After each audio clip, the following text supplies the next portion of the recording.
Hello and welcome to Model Routing for Dummies, the show for model routing dummies by a model routing dummy.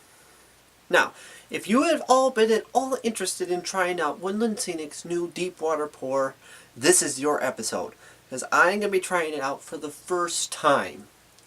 So, let's get to it. Okay, first step, you read the instructions that they give you in the box, and read them good. Very important stuff in there. This is not something you would just want to wing just by glancing through it and figuring out what to do. Read the instructions. Even if you watch this video or other videos on how to do deep water pour, read them. Very important stuff. Now, one tip that they give you is to, once you figure out how much water you use, and there is an app on the Woodland Scenic's website, I'll leave a link in the description below, where you can figure out exactly how much water you use. Just measure out how big the area is and how deep you want it and all that type of stuff. Use the link. So, this is the amount of water I'm going to use. Not very much. So I measured it out just using ordinary tap water. And then using the Woodland Scenic's pigments, I used 1 drop of olive drab and 1 drop of murky. So I use 1 of each, mix it together, and it turns out that's exactly what I want. Sort of a greenish, brownish tint. So I greatly recommend that, so that way you know approximately how many drops you want before you do it. Then, what you do is you get a bucket. Probably like an ice cream bucket or something like that. And according to the instructions, you put it in warm water, or hot water but not scalding hot water, and and then put the 2 bottles of stuff in the Ziploc baggie that they give you, then put it in the water for 10 to 15 minutes. And then we'll go on to the next step. So let's go to my bench. Okay, they have been put in. Now, according to the instructions, we need to mix the bottles slightly by just slowly tilting them back, slowly tilting the balls back and forth for about 5 seconds.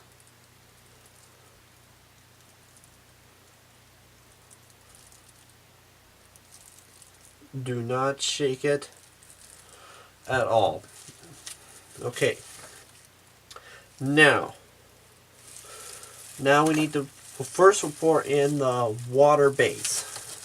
This is a 2-to-1 ratio. Now, as per the instructions, you fill it lower than it looks like because it creates a bit of a dome.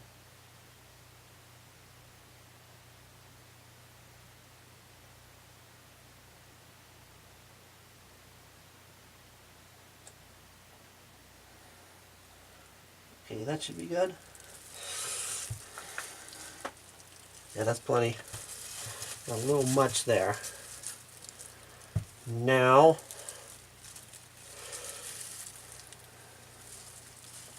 do the same thing with the activator.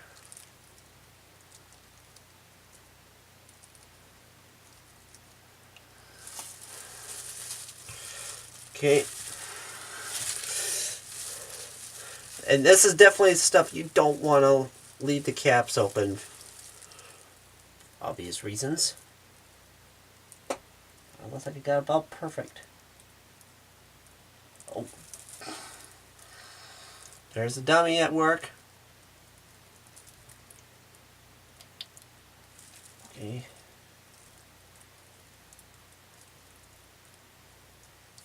Okay, that's plenty. It's spilled.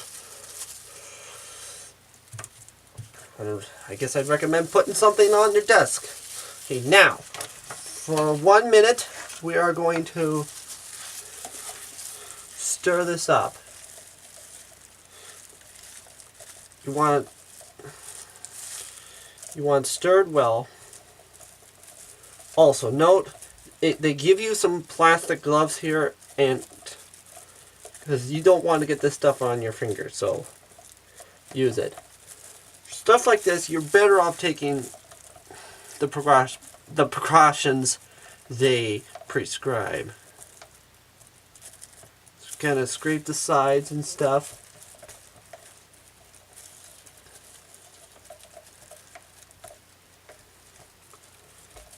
Okay, I've got a timer here so that I can keep track of time. You've got about a 20-minute working time. Okay, so if you're not going to put any tints, you would stir it for at least 5 minutes. Okay, so that's that. Now, shake out the bottles really good, open them up, and in this case, put in 1 drop. 1 drop. Now, it may not look like very much. I don't know how well you can see this stuff, but with this small amount that I'm using, 2 drops is going to be plenty for this.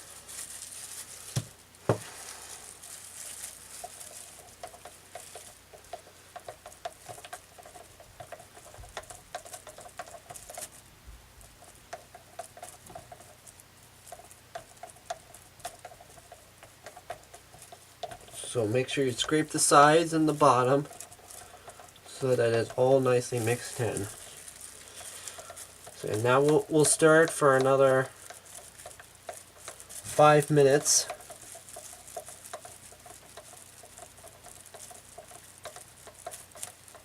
So make sure you scrape the sides. Okay, the moment of truth. I tell you, I've got butterflies in my stomach. Especially because they're in the fact that... Okay, I'm gonna try and use this stick to help guide it in.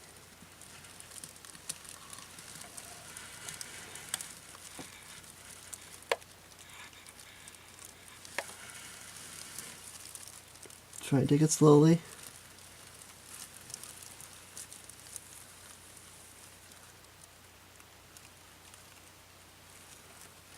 Now this will level out.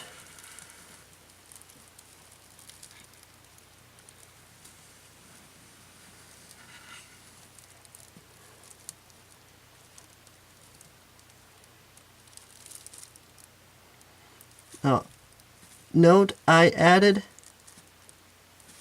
an extra drop of murky and an extra drop of olive drop because it just wasn't murky enough.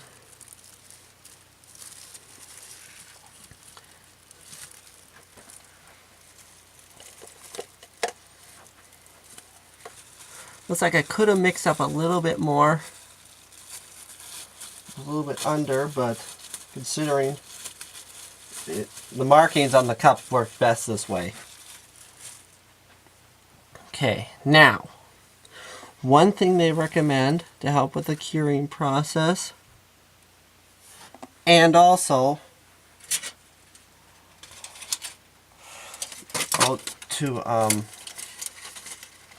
protect it for at least the next 6 hours or so.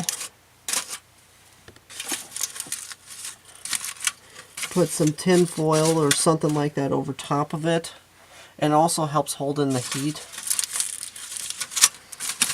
Now I have pre-formed this, obviously, to make this easier. So I'm going to turn the camera off, and I'm going to go to bed and pray that it'll look good in the morning. So, see you in the morning. Okay, it's now morning, so it's time for the big reveal.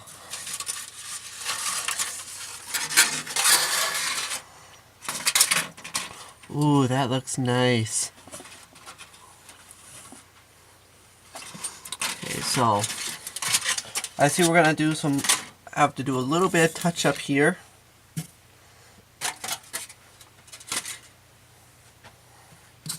So there's areas where I should have put some reed grass, I bumped the camera again. Okay, so it's not completely dry yet. So it does have a little bit of creep. But you see, we're going to have to put some cattails or whatever here and a little bit here. But I think other than that, I got about perfect.